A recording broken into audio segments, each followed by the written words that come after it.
टीव्हीवर ती दृश्य बघितली आणि सगळ्यांचाच मनाचा थरका उडाला.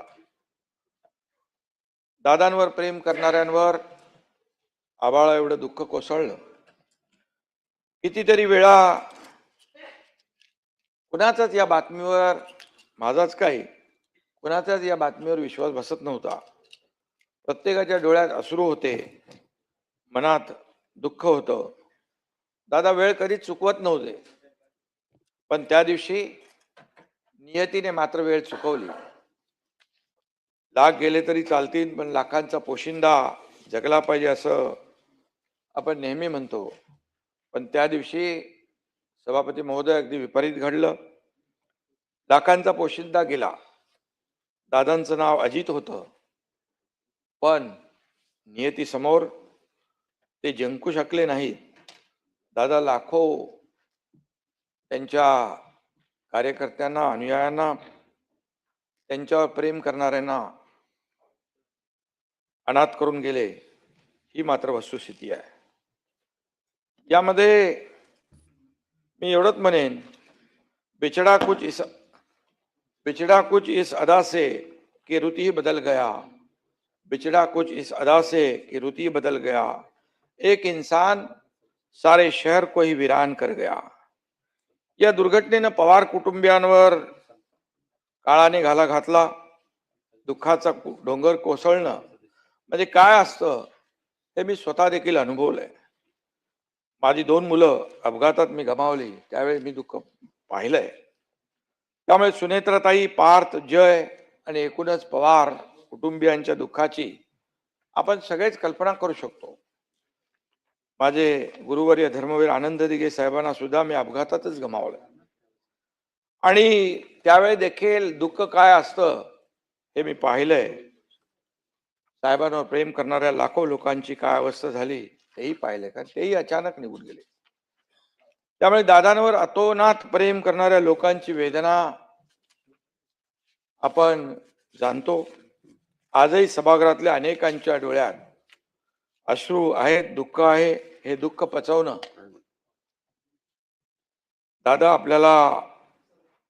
आपल्यात नाहीत हे मान्य करणं अवघड नाही तर अशक्य आहे. आपल्या राज्यानं एक अत्यंत कर्तृत्ववान नेता गमावलाय. शब्द आणि वेळेला किंमत देणारा नेता गमावलाय. एक खंबीर, निर्भीड लोकनेता गमावलाय. राजकारणातला दादा माणूस गमावलाय. धडाडीचा आणि दूरदृष्टी असलेला विकास पुरुष गमावलाय. मी आणि देवेंद्रजींनी एक दिलदार मित्र गमावलाय. या सभागृहाने एक शिस्तप्रिय आणि आदर्श मंत्री गमावलाय. जनतेच्या प्रश्नाप्रती तळमळ असलेला लोकप्रतिनिधी गमावलाय. दादा माझ्यापेक्षा वयाने मोठे होते, अनुभवानेही मोठे होते. मी माझा मोठा भाऊ गमावलाय असं सातत्याने ते गेल्यापासून वाटतंय. दादा फणसासारखे होते, बाहेरून कडक आणि आतून मऊ. सभापती महोदय, दादांच्या बोलण्यात ग्रामीण बाज होता. आवाज राकट पण गोड होता. एकनाथराव ही दादांच्या स्टाईलची हाक माझ्या कानात आजही घुमते आहे. सभागृह असो, पत्रकार परिषद असो, कार्यक्रम असो, कॅबिनेट असो, अधिवेशन असो, प्रत्येक वेळी दादांची आठवण आपल्या प्रत्येकाला येत राहणार. बजेट अधिवेशन म्हणजे दादांचंच अधिवेशन. सचिव, अधिकारी, आमदारांच्या फायलींमध्ये बिझी असलेले दादा आपल्या सगळ्यांना आठवत आहेत आणि त्यावेळी त्यांची जी काय तगमग असायची ती आपण पाहिलेली आहे. आणि इथं खरं म्हणजे खालच्या सभागृहात जयंतरावांनी 10 वेळा, सुशील कुमार शिंदेनी 9 वेळा अर्थसंकल्प सादर केला. दादांनी या दोघांचा रेकॉर्ड मोडून 11 वेळा अर्थसंकल्प सादर केला. दादा खऱ्या अर्थाने विक्रमवीर ठरत होते, परंतु ते नियतीला मंजूर नव्हतं आणि नियती अत्यंत क्रूर आहे. तिच्या समोर आपण सगळे हतबल असतो. हे कटू सत्य पुन्हा आपल्याला पचवावं लागतंय. मी मुख्यमंत्री झाल्यानंतर माझा आणि दादांचा जवळून संबंध आला, कारण ते कॅबिनेटमध्ये उपमुख्यमंत्री आणि अर्थमंत्री होते. पूर्वीच्या महाआघाडी सरकारमध्ये काम करताना आम्ही दोघं एकत्र काम केलेलं आहे आणि त्याच्यानंतर काही प्रस्ताव थांबले, त्याला सुधारित मान्यता देखील दिल्या, कामांचा निधी वाढवला. असे प्रस्ताव कॅबिनेटमध्ये आल्यानंतर दादा अधिकाऱ्यांना सांगायचे, आता निधीची तरतूद करतोय, पण प्रकल्प वेळेत पूर्ण झाला पाहिजे. हे आवर्जून सांगणारे दादा मी पाहिलेत. अजितदादा प्रचंड अभ्यासू होते. प्रशासनावर त्यांची मजबूत पकड होती, भांड होती. एखादी नवी योजना आली की ती फिजिबल आहे का, त्याचा लोकांना किती फायदा होईल, याचा दादा बारीक अभ्यास करायचे. दादांनी हातात फाईल घेतली की अक्षरशः काही सेकंदात त्याची नजर कागदावरून स्कॅन व्हायची. त्यात काय कमी जास्त आहे ते ओळखायचे आणि चुका असतील तर त्या काढून सेक्रेटरीना सांगायचे देखील. सहकार, कृषी, जलसंपदा, ऊर्जा, पायाभूत सुविधा अशा महत्वपूर्ण विषयांमध्ये त्यांचा सखोल अभ्यास होता. बैठकीत साधा कागदाचा कप्ताही खाली पडला तो चालायचा नाही, त्यांना चालायचं नाही. स्वच्छता आणि टापटीप ही दादांकडून शिकण्यासारखी गोष्ट आहे. नैसर्गिक संकट असो किंवा राजकीय, दादांना कधी निराश झालेलं पाहिलं नाही. दादा कधीच नकारात्मक बोलायचे नाहीत, कायम पॉझिटिव्हच राहायचे आणि प्रॅक्टिकल राहायचे. कोविडमध्ये मंत्रालयातून नियंत्रण करणारे दादा डोळ्यासमोर उभे राहतात. गेले 25-30 वर्ष मी आणि अजितदादा आम्ही दोघेही राजकारणात आहोत. या काळात आमच्या असंख्य भेटी झाल्या, शेकडो बैठकांमध्ये एकत्रही आम्ही होतो, एकत्र कामही केलं, अनेक सभाही एकत्र केल्या. त्यातल्या अनेक घटना, किस्से, प्रसंग सारखे डोळ्यासमोर येत असतात. त्यातल्या 2-4 घटना प्रामुख्याने आठवतात. त्यातली एक घटना आपण सर्वांनी टीव्हीवर पाहिली. 2024 साली विधानसभा निवडणुकीचा निकाल लागल्यानंतर सरकार स्थापनेच्या चर्चा सुरू होत्या. तेव्हा देवेंद्रजी, अजितदादा आणि मी एक पत्रकार परिषद घेतली. कोण कुठल्या पदाची शपथ घेणार असं पत्रकार सारखं विचारत होते. आमची चर्चा सुरू होती आणि आमची चर्चा सुरू आहे, संध्याकाळपर्यंत सगळं काही स्पष्ट होईल असं मी पत्रकारांना सांगत होतो. पण पत्रकार काही मागे हटत नव्हते. तेवढ्यात दादांनी माझ्या हातून माईक घेतला आणि म्हणाले, एकनाथरावांचं मला माहित नाही, परंतु मी मात्र उपमुख्यमंत्री पदाची शपथ घेणार आहे, हे नक्की. त्यानंतर पत्रकार परिषदेमध्ये एकच हशा पिकला. पत्रकारांना ही बातमी मिळाली. दादांच्या हजरजबाबीपणाची अशी असंख्य उदाहरणं या ठिकाणी सांगता येतील. असेच अनेक उदाहरणं आहेत. आणि मी आणि अजितदादा आणि देवेंद्रजी यांचं एक बॉन्डिंग होतं आणि एक म्हटलं तर ट्रायंगल ऑफ स्टॅबिलिटी अशा प्रकारचं आम्ही काम करत होतो. आम्ही समभुज त्रिकोण होतो, सगळ्या बाजू सगळे कोण सारखे. आम्ही तिघे एकत्र आलो आणि महाराष्ट्राची भूमिती चांगली झाली. तवरून ताकभात ओळखतात तसे आम्ही एकमेकाच्या मनात काय ते ओळखू लागलो. पण काळाच्या मनात काय दडलं होतं हे कुणालाही ओळखता आलं नाही. आणखी एक प्रसंग आठवतो, तो 2024 सालच्या बजेटचा. मी मुख्यमंत्री होतो, सभापती महोदय. लाडकी बहीण योजना सुरू करायची होती. त्यासाठी बजेटमध्ये अंदाज घेतल्यानंतर 46,000 कोटी रुपये लागणार होते आणि त्याची तरतूद करायची होती. मी आणि देवेंद्रजींना देखील मी सांगितलं, योजना आपल्याला करायची आहे. आमचं एकमत झालं. आम्ही दादांनाही सांगितलं की मुख्यमंत्री, माझी लाडकी बहीण योजना आपल्याला करायची आहे, करावी लागेल. आणि त्यावेळेस मी मुख्यमंत्री असल्यामुळे आग्रह माझा जास्त होता आणि दादा कसलेले अर्थकारणी होते. त्यांनी लाडक्या बहिणींसाठी देखील तरतूद केली आणि विकास कामांना देखील निधी कमी पडू दिला नाही आणि आपल्या राज्याची आर्थिक स्थिती देखील, आर्थिक घडी देखील विस्कटू दिली नाही. हे दादांनी त्यावेळेस केलेलं काम आजही माझ्या डोळ्यासमोर आहे. राज्याचा आर्थिक गाडा दादांनी नीट सांभाळला. त्यानंतर प्रत्येक बैठकीत दादा अधिकाऱ्यांना काटकसरीने खर्च करा असा सल्ला द्यायचे. महाराष्ट्राची आर्थिक घडी बसवण्यासाठी त्यांच्या प्रदीर्घ अनुभवाचा आपल्या सगळ्यांनाच मोठा आधार वाटायचा. तो आधार आम्ही गमावलाय, ही वस्तुस्थिती आहे. अधिवेशनाच्या काळात दादा पूर्ण वेळ सभागृहात थांबायचे. सभागृह संपेपर्यंत मी त्यांना बसलेलो पाहायचो आणि अधिवेशनाच्या काळात दादा पूर्ण वेळ थांबायचे आणि मंत्र्यांना देखील सांगायचे, संपूर्ण चर्चेत सहभागी व्हायचे आणि विरोधकांच्या प्रश्नांना उत्तरही द्यायचे. त्यामुळे बरेचदा आम्ही निर्धास्त असायचो. पण आता दादांची उणीव आम्हाला सातत्याने भासत राहणार आहे. दादांचं प्रत्येक बारीक सारीक गोष्टींवर लक्ष असायचं. कामाच्या क्वालिटीमध्ये कॉम्प्रोमाइज ते कधीच करत नव्हते. त्यांची नजर कामातल्या चुका झटकन शोधायची. एखादी इमारत नवीन उद्घाटनाला गेलो तर त्या पिलरच्या खांबाला रंग थोडा कमी पडलाय, वायर लटकते, जिन्याची पायरी बरोबर बसवलेली नाही, अशा छोट्या छोट्या कारणांकडे देखील त्यांचं लक्ष जायचं आणि अधिकाऱ्यांना देखील झापताना आम्ही पाहिलेलं आहे. महायुती सरकारमधले ते फक्त एक मंत्री नव्हते, तर प्रशासकीय कौशल्याचं एक चालतं बोलतं विद्यापीठ होतं असं म्हटलं तर वावगं ठरणार नाही. सर्वसामान्यांच्या विषयी दादांच्या मनामध्ये एक कायम कळकळ दिसली. भेटायला आलेल्या प्रत्येक कार्यकर्त्याची ते हस्त्याने चौकशी करायचे, चांगल्याला चांगलं म्हणायचे, त्याचं कौतुक करायचे. काम होण्यासारखं असेल तर लगेच करायचे, नाही होणार सारखं असेल तर नाही म्हणून सांगायचे. चुकीचं काम घेऊन आला तर त्याला दादा झाप झापायचे. दादा असाच असतो, प्रेमाने सांगणारा, हक्काने रागावणारा आणि गरज पडली तर प्रेमाने पाठीवर हलकाच हात ठेवणारा देखील असतो. राजकारणात नव्याने येणाऱ्यांसाठी दादा म्हणजे एक विद्यापीठ होतं.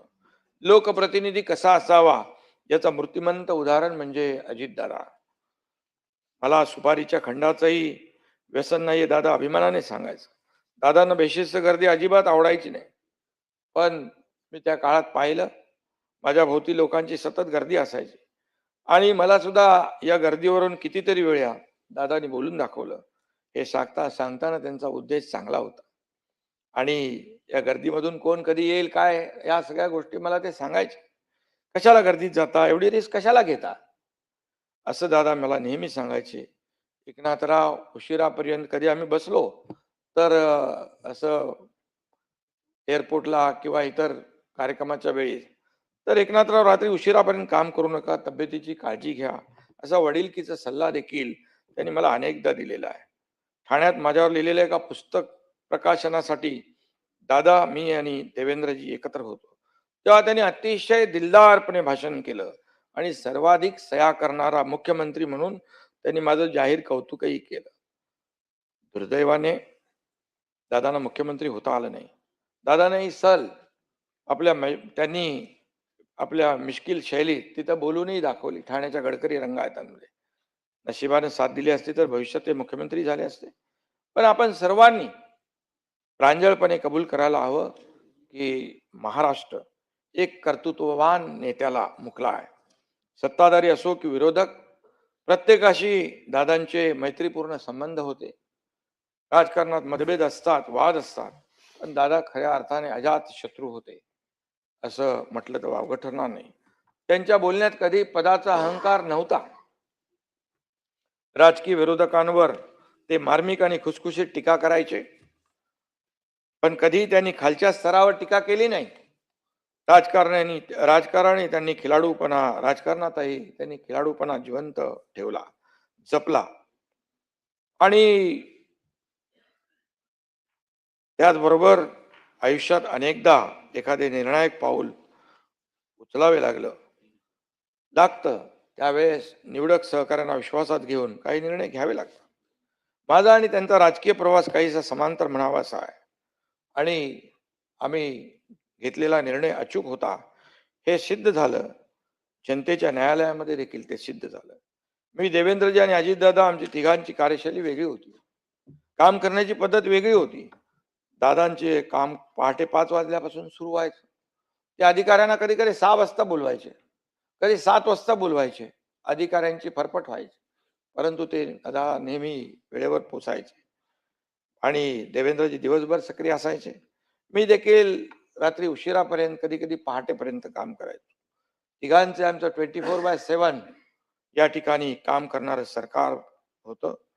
आमच्या कामांच्या वेळांमध्ये फरक असला तरी सुद्धा एक धागा समान होता. आम्ही कायम सर्वसामान्य माणसांच्या कामांनाच प्राधान्य दिलं. सर्वसामान्यांचं सरकार म्हणून सर्वसामान्य लोकांना न्याय देण्याचा प्रयत्न आम्ही केला आणि सर्वसामान्यांच्या कल्याणासाठी निर्णय घेतला. एखादं काम करायचं म्हटलं तर दादा कधी मागे हटले नाही, ही वस्तुस्थिती आहे. आणि बोलून गेल्यावर त्यांनी आपले शब्द कधी मागे घेतले नाहीत, हे आपण पाहिलेलं आहे. त्या शब्दावर ते ठाम असत.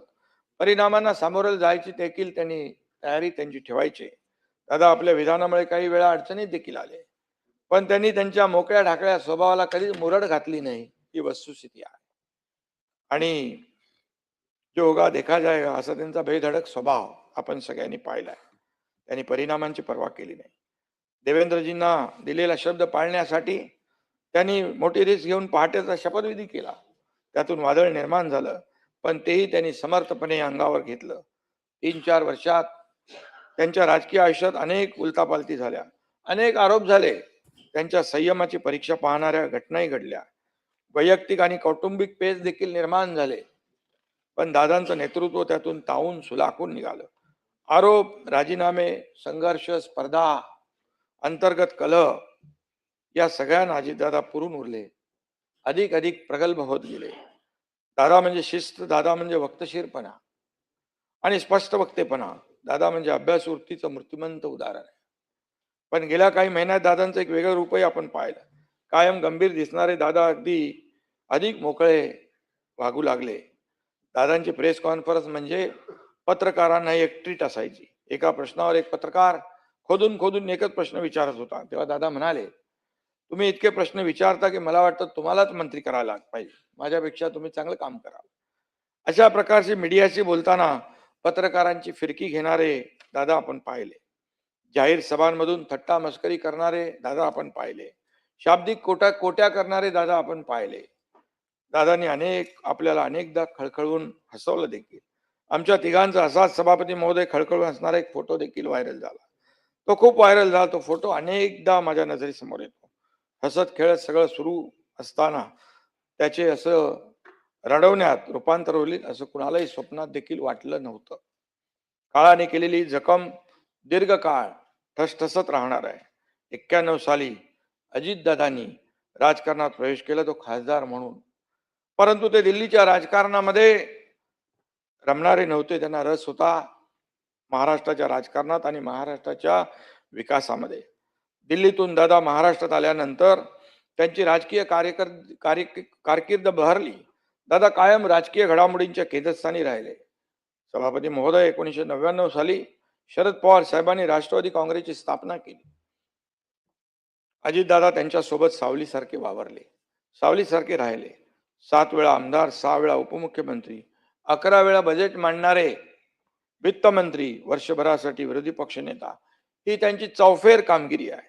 शरद पवार साहेबांपाठोपाठ आपलं होम ग्राउंड म्हणजे बारामतीचा किल्ला अजितदादांनी केवळ लढवला नाही, सांभाळला, बळकट केला. अजितदादांनी कधीच जातीपातीचं राजकारण केलं नाही. सहकार क्षेत्र म्हणजे त्यांच्या राजकारणाचं बाळकडू होतं. सहकार्याची जाण असलेला त्यांच्यासारखा नेता पुन्हा होणे नाही, ही वस्तुस्थिती आहे. राज्याच्या जनतेने आमच्या महायुतीला ऐतिहासिक मॅन्डेट दिलं होतं. त्या जोरावर विकासाचा वेग वाढवण्याची वेळ या ठिकाणी आता होती. विकास कामांना गती देण्याची वेळ होती. सगळी परिस्थिती अनुकूल होती. त्याच वेळी हा दुर्दैवी अपघात घडला. दादा गेले. अवघ्या महाराष्ट्राला मान्यच नाही. दादांनी माघारी यावं असे सगळे म्हणत आहेत. सरकारचा एखादा निर्णय चुकला तर तो मागे घ्यायलाच हवा असं दादा आवर्जून सांगायचे. दादांना सांगावं असं वाटतं, दादा तुमचा हा निर्णय चुकलेला आहे, तो मागे घ्या आणि माघारी या. पण दादा नाहीत. हे वास्तव पचवणं किती कठीण असलं तरी सुद्धा आपल्याला ते पचवावंच लागेल, कारण ते कटू सत्य आहे.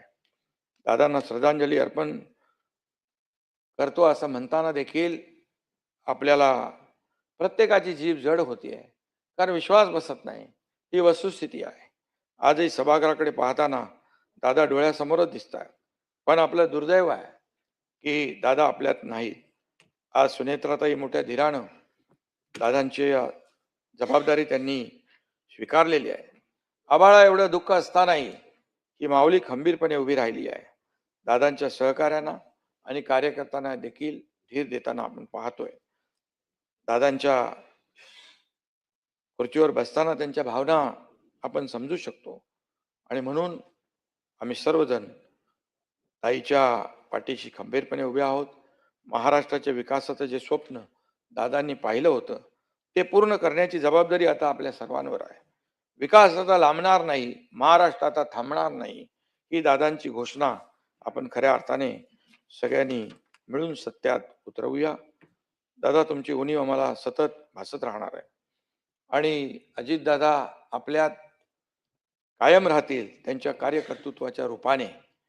आणि एवढंच मी या प्रसंगी सांगतो आणि दादांना श्रद्धांजली वाहताना मी एवढंच जाता जाता सांगतो, आपको दिया हुआ वादा कभी नहीं तोड़ेंगे, आपको दिया हुआ वादा कभी नहीं तोड़ेंगे, आपकी विरासत को हर दिल से जोड़ेंगे, आप नहीं पर आपकी यादें हमारे साथ है दादा, आपके सपनों को हम अधूरा नहीं छोड़ेंगे. पुन्हा एकदा महाराष्ट्राच्या लाडक्या दादांना अतिशय जड अंतकरणाने श्रद्धांजली अर्पित करतो. ईश्वर त्यांच्या आत्म्यास शांती प्रदान करो अशी प्रार्थना करतो आणि या धक्क्यातून सावरण्याचं बळ सुनेत्रताई आणि त्यांचं पूर्ण कुटुंबीय आणि आपल्या सर्वांना मिळू अशी ईश्वराकडे प्रार्थना करतो आणि थांबतो. इतर सदस्य, इतर 4 सदस्य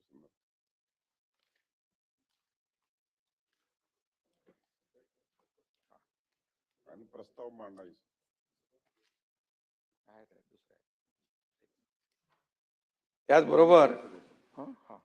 त्याचबरोबर सभापती महोदय, या सभागृहाचे सदस्य असलेल्या कैलासवासी स्वरूपसिंग नाईक यांच्या निधनाने आदिवासी समाजाचा एक बुलंद आवाज हरपला आहे. 1981-82 या काळात ते विधान परिषदेचे सदस्य होते. त्यांनी नंदुरबार जिल्ह्यातील नवापूर मतदारसंघातून तब्बल 8 वेळा विधानसभेचं प्रतिनिधित्व केलं. 1972 ते 81 या काळात त्यांनी खासदार म्हणूनही लोकसभेत काम केलं. आदिवासी समाजातील व्यसनमुक्ती, शिक्षण आणि सावकारी पाशातून मुक्त करण्यासाठी त्यांनी केलेले कार्य मैलाचा दगड ठरलं आहे. नंदुरबार जिल्ह्यातील नवापूर तालुक्यातील नवागाव या लहानशा आदिवासी वस्तीत त्यांचा जन्म झाला. त्यांनी शिक्षण घेतलं आणि नंतर आपल्या गावी 1962 साली सरपंच म्हणून निवडून आले. त्यानंतर पंचायत समितीत अपक्ष निवडून आले. त्यानंतर त्यांनी कधी मागे वळून पाहिलं नाही. विशेषतः व्यसनमुक्तीसाठी त्यांनी गावोगाव भजनी मंडळे स्थापन केली. मंत्रिमंडळात अनेक महत्वाची खाती सांभाळताना त्यांनी नेहमीच तळागाळातील माणसाचा विचार केला. अशा या ज्येष्ठ नेत्याचे बुधवार दिनांक 24 डिसेंबर 2025 रोजी निधन झाले. मी त्यांना भावपूर्ण श्रद्धांजली अर्पित करतो. सभापती महोदय, डॉक्टर अशोक मोडक हे केवळ राजकारणी नव्हते, तर ते एक उत्कृष्ट संसदपटू आणि चांगले विचारवंत होते. कोकण विभाग पदवीधर मतदारसंघातून 2 वेळा निवडून आलेल्या मोडक सरांचा आंतरराष्ट्रीय राजकारणाचा गाढा अभ्यास होता. 18 पुस्तकं आणि 41 शोध निबंधाच्या माध्यमातून त्यांनी एक प्रकारे मोठं वैचारिक कार्य केलं होतं. बिलासपूर केंद्रीय विद्यापीठाचे कुलगुरू म्हणून त्यांनी शैक्षणिक क्षेत्रात दिलेले योगदान अमूल्य आहे. अखिल भारतीय विद्यार्थी परिषदेचे अध्यक्ष म्हणून त्यांनी काही काळ काम करून आपला ठसा उमटवला. राष्ट्रकुल संसदीय मंडळातर्फे दिला जाणारा उत्कृष्ट संसदपटू पुरस्कारही त्यांना मिळाला. संशोधन, अध्यापन, लेखन, वक्तृत्व आणि विद्वत्ता या सर्व बाबतीत ख्याती त्यांची होती. हे त्यांच्या लौकिकाचं ठळक पैलू होतेच. त्याहीपेक्षा महत्वाची होती की त्यांनी धारण केलेली जीवन निष्ठा, त्यांच्या बहुक्षेत्रीय कर्तबगारीला निखळ देशनिष्ठ दृष्टिकोनाचे अतिशय भक्कम असं अधिष्ठानही होतं. अशा ज्येष्ठ विचारवंताचं शुक्रवार 2 जानेवारी 2026 रोजी दुःखद निधन झालं. मी त्यांना भावपूर्ण श्रद्धांजली अर्पित करतो. सभापती महोदय, कैलासवासी गंगाधर पटणे यांनी गाव तिथं ग्रंथालय चळवळ उभी करून महाराष्ट्रात वाचन संस्कृती रुजवली. कामगार, शेतमजूर आणि दलितांच्या प्रश्नासाठी त्यांनी अनेक आंदोलनं केली.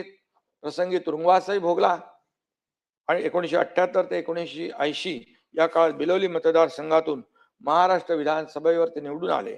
1998 ते 2004 या काळात त्यांनी विधान परिषदेत सर्वसामान्यांचे प्रश्न पोटतिडकीने मांडले. सहकार आणि स्थानिक स्वराज्य संस्थेच्या माध्यमातून त्यांनी मराठवाड्यात मोठं संघटन उभं केलं. अशा या ज्येष्ठ समाजसेवकाचं रविवार 11 जानेवारी 2026 रोजी निधन झालं. मी त्यांना भावपूर्ण श्रद्धांजली अर्पित करतो.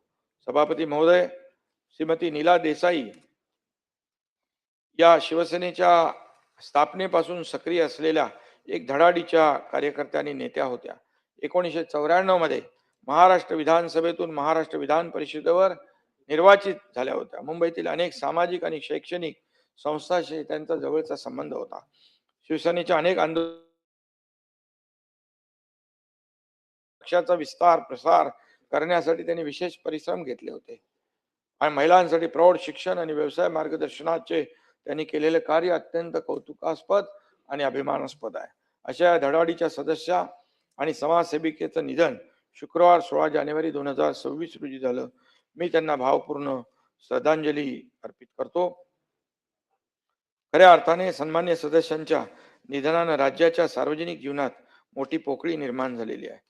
मी शासनातर्फे आणि माझ्या वैयक्तिक परिवारातर्फे सर्व दिवंगत नेत्यांना भावपूर्ण श्रद्धांजली अर्पित करतो आणि त्यांच्या शोकाकुल कुटुंबियांच्या दुःखात सहभागी होतो.